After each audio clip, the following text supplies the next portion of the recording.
Now, when the 4th house lord is in the 10th house in the D10 chart, so remember the 4th house lord has gone into another Kendra, but 7th to itself in the opposite house. So here, the person's values, family values, homely values will also be something which will bring him gains in the long run. So the values that you learned in your family of patience, of teamwork, of mutual respect, of being responsible, those values you carry at home, and then you rise because of those values. So this is the place when you will find that there will be somebody at work also with whom you develop that connection, sometimes a strong mentor connection. You will have somebody at work who you'll be able to look up to. Maybe not all jobs, all professions, but some job you will find that you will have strong mentor who you will look up to, and you will also approach that person from time to time.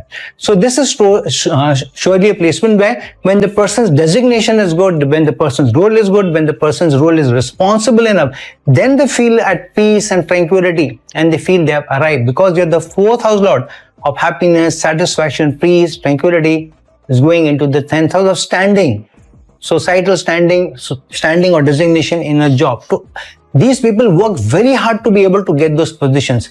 Until they get those positions, they don't rest. So they work very hard. They try to work very hard and developing a good equation with their supervisors. So they will surely have 1 or 2 mentors who they really look up to. But many times they work hard at developing good relations. But they can also be unlucky. Sometimes they don't get the best bosses. Yet they'll put in the effort. They may, let this team off behind the boss's back with a colleague or the spouse and say, such a bad person, such a troublemaking person, but they'll still try to work hard to be able to develop that equation. And because of that relentless effort, relentless trying to build a rapport, many times they end up even getting to their side, even tough bosses. Sometimes somebody may not like anybody in the office, but the person may like you because your 4th house lord is in the 10th house. And so these people also get good favors long term from government enterprises, from professional enterprises.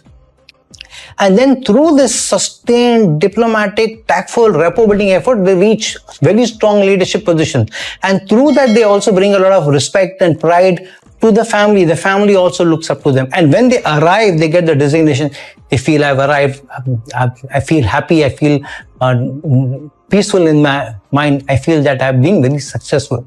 And through that, they also make good assets. So many of the assets that they make is because of their ability to be able to work with very difficult situations, very difficult people, and to be able to get the recognition and to be able to get the standing. So overall, still a good placement, as long as you say, the opposite person. So you meet a lot of opposites to your own nature at work. Yet, because of your ability to be able to work with rapport, you do very well. And the 4th house lord goes into the 7th house in your D10 chart.